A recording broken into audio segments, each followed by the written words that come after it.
Chachi amuma munyina mwache mama kwa bebraso se omamuni amaudo biso nsamo Owia Kaseɛ ni anope no ye bana ye de ebabesumo we ye nsamo a etwa krein kebo pata bebrese paso che omamuni amamfo nkroso ene Owia Kaseɛ ni ye de brema no pe edoso na poso ene ejebo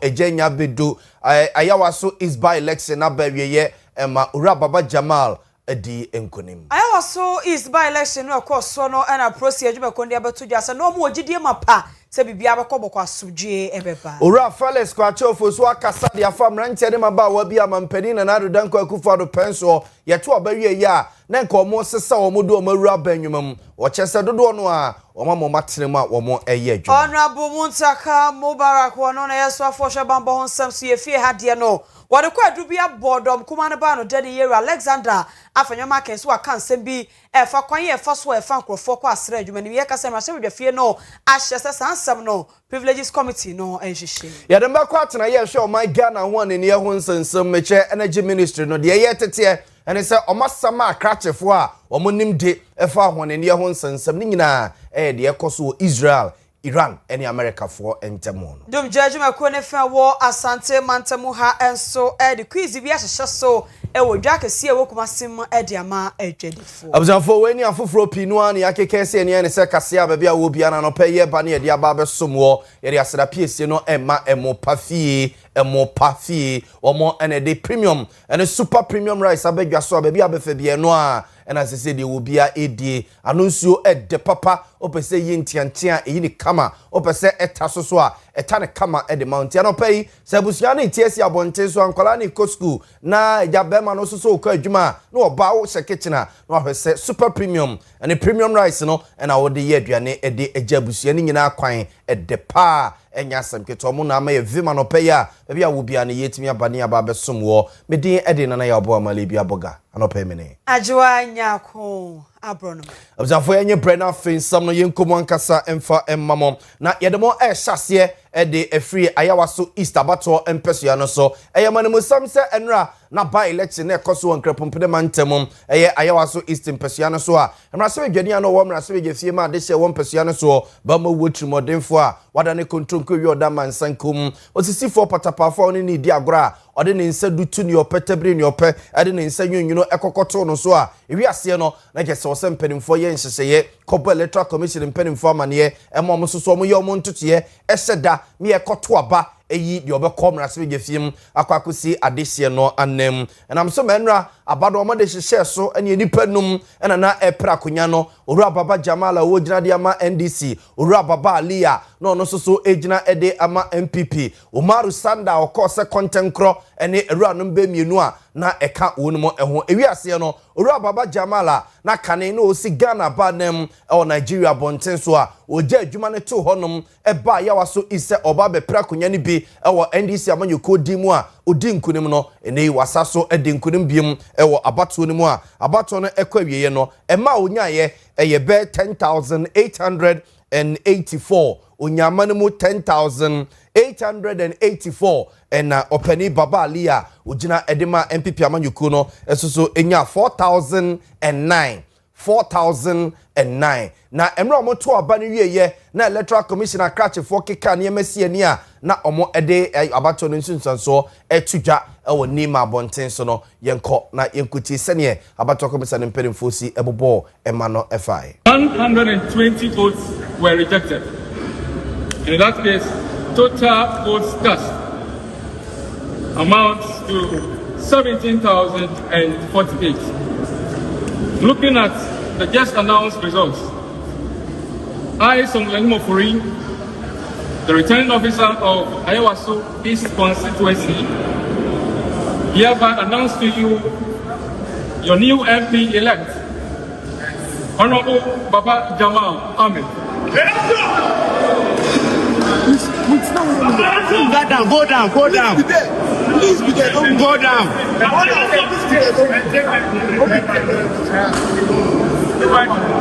Please stay down. Joshua. Joshua, take your mic. And on this note, I hereby introduce to you. Go down. MP-elect Let the man sit down. Honorable Jamal Ahmed. Hey, media people. Commissioner Krache for the returning officer Oko Ayawaso Eastern Persiana so ekoshe abato honsen semni nyina ena na ode abato no nsunson so de koko wieye na ode etuja ewo eye ni mabonte so bebia wo mo ehia so mo kekama ni nyina de esieni de kwesibro ni frene se coalition center no honsam eno no na Owura Baba Jamal ye pagya ne nsase wadi nkunim na ono na adese no enya na mogidie se onko na onkosi omanam ewo eye mrase gefie ma yawaso Eastern Persiana so no ono so ekasa kakra de aseda piesie ema na busua na yere ene omo a omo enya na mu egidie se onko na onkonko gina emfa ema NDC amanyuku no ose wei nyankopon bose ene ne maame bose a wo se no se kwan bia so obesa komrase gefie mu bio no eno ena abamu sese no. I want to also thank the constituency executives of East Ayawaso and more so my people from Akwetia who came in their numbers to support me for this project. I want to thank all of them.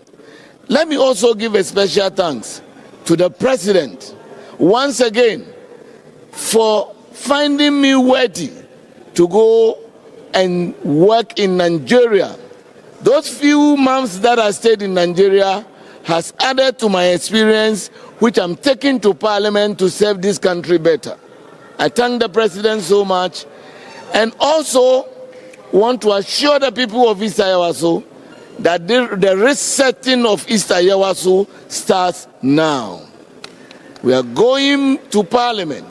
We are coming to reset the whole constituency and ensure that what East Ayawaso deserves comes to pass. Thank you very much, the press, for all these weeks that you have also been chasing. For all this year that the press, you have been chasing, working with us.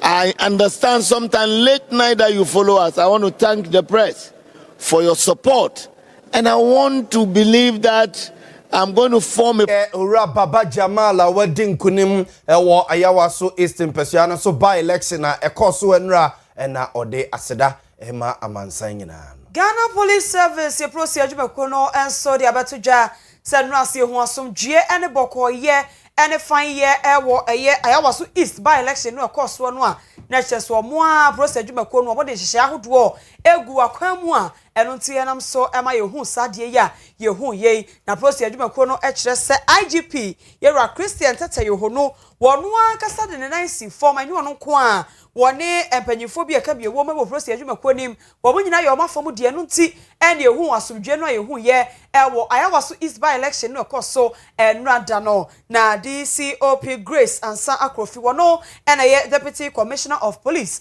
ono na no Owia Kaseɛ bokasa ya o kyensemu sei.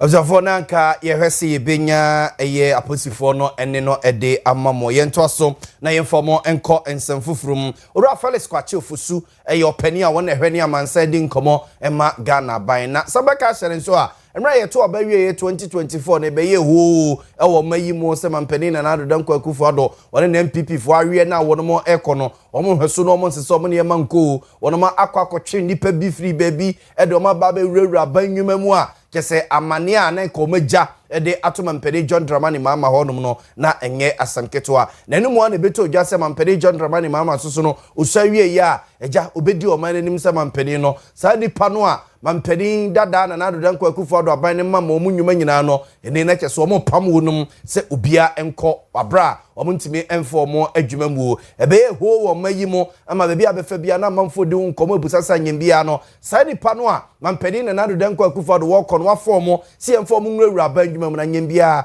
omo nye Ghana fo ana omo firi Togo Abidjan ena omo firi a yesi omo edi omo ebewura mu Owura Felix Kwache ofosu enra woni amansa di nkoba ne nsɛmtwɛfo butuma kakra kyerɛ sɛ sansensɛm no ene saa nipa no a mampede akufo do sɛ omu twoo ede omu ewura abanyuma mu no sɛ ho ha nani ne waka emu fade kyɛ sɛ dodo no a ɔma mo batenem ye ne omu eye adwuma total, there were 2,080 recruitments, appointments, and promotions that were reported by institutions when they appeared before the committee.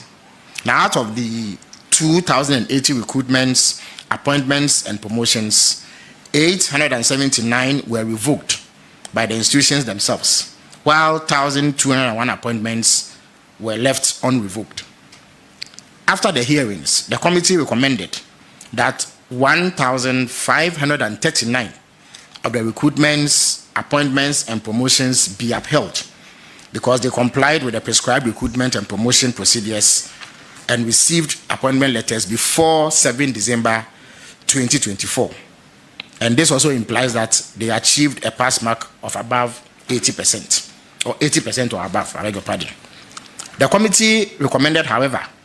that the recruitments, appointments, and promotions of 541 persons be revoked because the recruitment processes ended after 7 December 2024 and failed to meet the pass mark. In other words, they also did not comply with the processes and guidelines slated or designed to govern that process. Also, the number of recruitments, appointments, and promotions recommended for revocation by the committee was lower. Squatche ofusu oye brasbe jeni owo brasbe jefima desia ewo abra asebu akwaman kese abaton pesua so mfimfim mantebo no akro no a ene saso yesoafo a ohwe ne amansa di nkomo ema Ghana ba nti mrante ne maba wa mampeni kufu aduja o mucho egu abanyuma mu no anana okasa ede afa ho Honorable Muntaka Mo Barakenso na yaso asemra hye bedwani wonuko yanso ene yesoafo hye bamba ho nsam so ye fie ha de defense interior ministry no wono eneye esuafo no de sobunu bi anase wode tabunu bi ebo yeru Alexander Afenwoma Ken say waka nsem bi abrana mampanyi at the State of the Nation address no ekotu twa emrahye bedwafie na so boni nyina ene so se wono abo Afenwoma Ken akoka se ekwan ye se wo mofa so fa enkrofo adwuma ede ko bambo adwuma ku ahodo no ase kululu bi wo mu amu na ho a anhye ni ekwa ehwehwemu akwanyifo ebechi wo magumu no enye asem keto na kwan no omonam so omofa nkrofo no so asese se no AI ne do so wo ma ne ma bebre wo mu a eto sinisansem ya Honorable Alexander Afenwoma Ken kokan ye na woswafo yi abeka kire mrahye bedwafie se be yampanyifo hwe na wo mo hwehwem na de Honorable Alexander Afenwoma Ken kokan ye no omo hwehwem na se ebubo no a na ne omahu kwan omo de no ebefa so Honorable Mubara Muntaka yentie no. Then Mr. Speaker, if you recollect, you were in the chair on Thursday when he started this allegation. I took the opportunity on the floor to correct him and show him and even encourage him that if he wanted information, he could write and I'll furnish him with all the details. He decided to take advantage of the State of the Nation when the whole world was listening to us to say categorically that the current internal security recruitment is scandalous. There's corruption looming. People will go to prison. He said it on this floor. And I'm saying that, Mr. Speaker, based on our standing order 31, E and F, that is contemptuous. And I'm saying that let's give him an opportunity to go to privileges where you have all the ample time and opportunity to provide all his allegations so that we'll meet him there with our facts. So, Mr. Speaker, that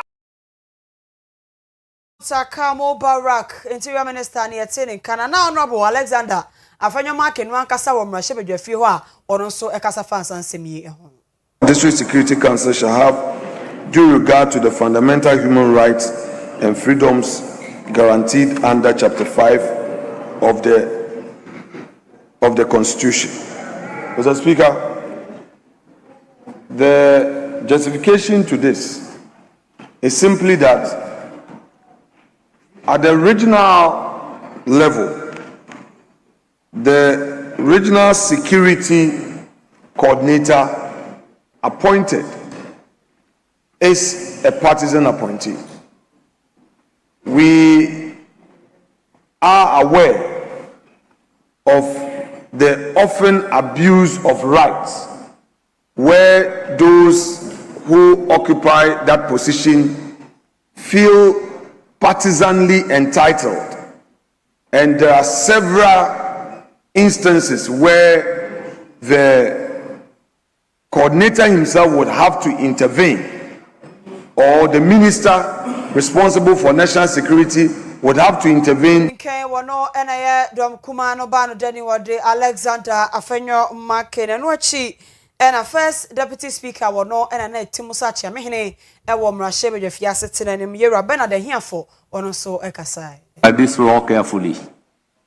and relate it to Act 526 and Act 1030. The only area where we have a major amendment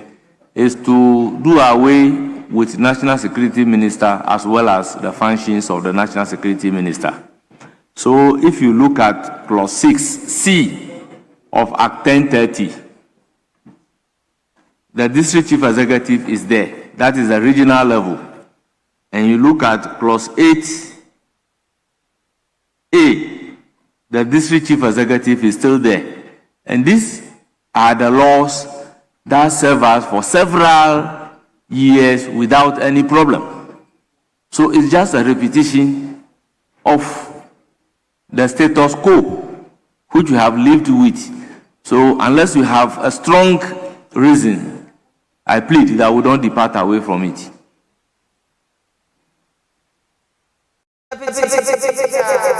Bernard Ahiafo any attaining. Afeya famo nkwa hwane dia ho nsensem na yemfamo enko energy ministry natena ye. Abusanfo monim deda de ekoso ewo Iran, Israel ene America for entem sese ya ase wiase nyina ekuta hwenhwen nipa keze obia yam sese no efze ye nim de bebia saade no ma ahyase no ebekọ na akwakọ wie na ebia aba benyan susanso wo wiase nyina so na no Russia ne Ukraine fo no kra no a omosisade fo aso kakra bie no ye hu susanso a enyaye ewo ewiase nyina so ofise aman we nom eye aman a eba no fom ngo petrol diesel wayere ya wonom ena dodo no a efiri wo monchen eba na ebi aba beso wiase nyina so enti de ACCSC no obi a oma bi a adehye eyam sisi wunum efisi yenim de bekọ akọwie ena nam soma entity a aba beto Owia TV nsɛmtwefo apno so ekyerese atraye hwa won de ho nsensem so asama na krachefo nyina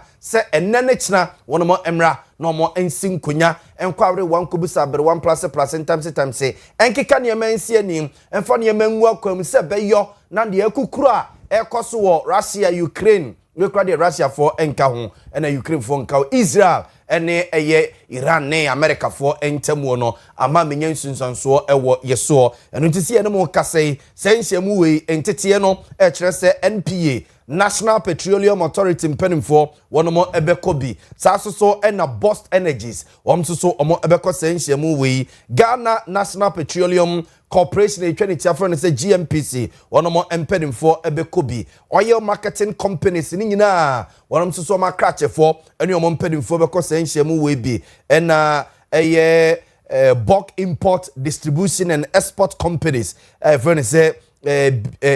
Bidex so no omuso akrachefo ebekobi na emrasebe dwane o wamrasebe gefie ma adehye a ewo yape kusogu abaton pesua so eye owura John Abdullahi Jinapo ono akrona na saso yesoafo a ohye omeya ho ne ho nsensem so o chese de ama ho akwakọ hia no eye se ompeso omode ne magu akwam se ne wo se petro no ene ne kire ya aban ko pesika free baabi ne ye kra ne doso puo pim ede besie baabi etwen ehwe de ekoso ewo Iran ne Russia ne America fo ne entemu a entempara so se ne bosia kra no a oso mo ekokoje no mo ede kokra petro ne bi ebesum asei etwen ehwe de ekoso omo mpese bi bia ebefu Ghana fo mu na ma petrol ene diesel ne wayere ebo na peja ama no akwakoje aban ensem enu nti ana ama mpanimfo asama sa krachefo we num so omo na omo ene omo nhia no abzanfo ye hye mo bosse se nhia we nu a e hyase ene dey ye gete ekra kire se e hyase nra a etwaso ene dey ene na wotwemu yi enyina ye hye mo bosse ye ni edi akiri pa de befra to bia no ye mfa enkamemo Owia Kaseɛ bono enko dumja ejumako nso akache ye kasei womo so afridwumadie biase a womo ekodwa ahoduo mu ene adwadifo ma kodi nkomo womo ato ne din se safety quiz competition a womo ye na emom na ye nkyekere ene womo de ma adwadifo ma no kwan ahoduo womo befa so a empo mo nkoye bibia edija hyehye beba na se kobampo a ekwan ya putupuru ombefa so a wo mo ebeso ano na dwumade no mafrase a omabaye bi ewo kejetia edwanem ne ho na ACFO1 Peter tete abene ye kasa ya wachire mu de ntia wo mo etu sa na mo minimum. You marketers are not firefighters, but this program wishes to equip you with the rudiments of fire prevention. A knowledge in the subject matter enhances your performance in dealing with it. The Chief Officer, therefore, wants you to prevent undesired fires. This program comes to fulfill our function of embarking on public fire education. That is, heighten the existence of fire hazards and to allow individuals like you to get involved in the prevention of fire hazards. Your participation in this context means your knowledge in fire safety has been enhanced to do things in a better way.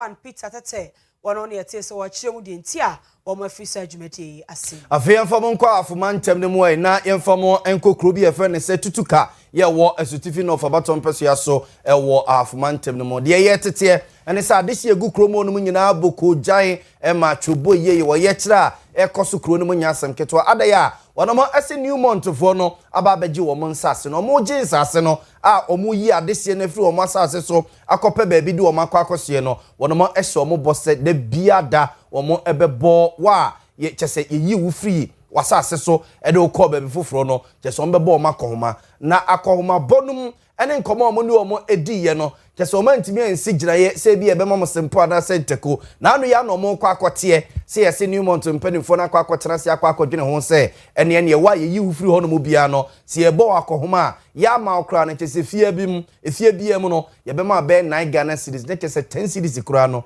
enuro ena ade hye ne mu no ya kutukum o mati kwa pai wo so mo nyene ne enyene nkyira na so mbegye kura no a age so mo mpanimfo ne sinkonya gitum se o ma ma mo kura no na nye be 200 Ghana cedis na 9 cedis de o mo de ye de na mekokura beto na mpese akwakotonam aba beto aduane so ama wadi ade hye ne ye kyira ene o mo nsem o mo kan bi ni monto agi ne dai ma mitimi firi ho no wo ye no wontimi nye how ya from the same how na mu ne wo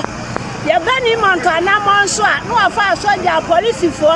no ma be gade e kom ne awia ne aginam ye be sa kan ne se ya gi atumonko ye kwa the same how na my ya baba se and plebes and miensa na se nine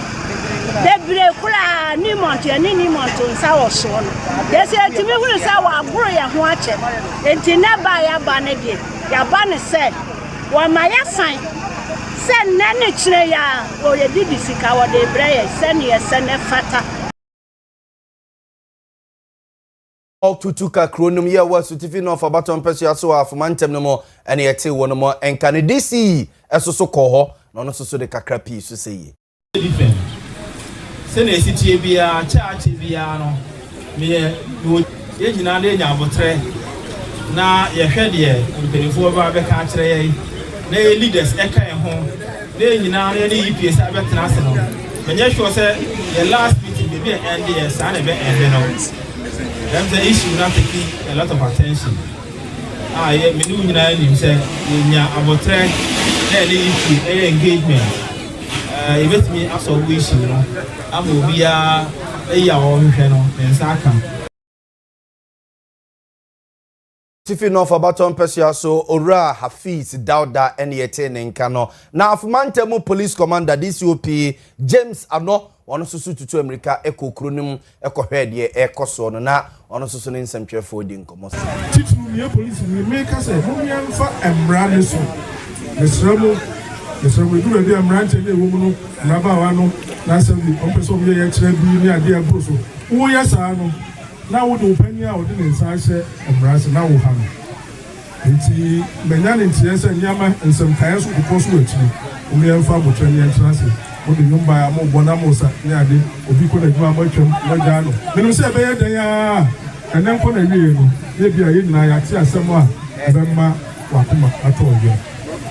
nti e DCOP James ano afomantem no mo nyina police commander na ye te ne nka na adwa ye nkoe ye kodia na ye de na se ema emopefie na na pay wo so yasene me etumi de kase boy bre wo pemo de premium and super premium jasmine rice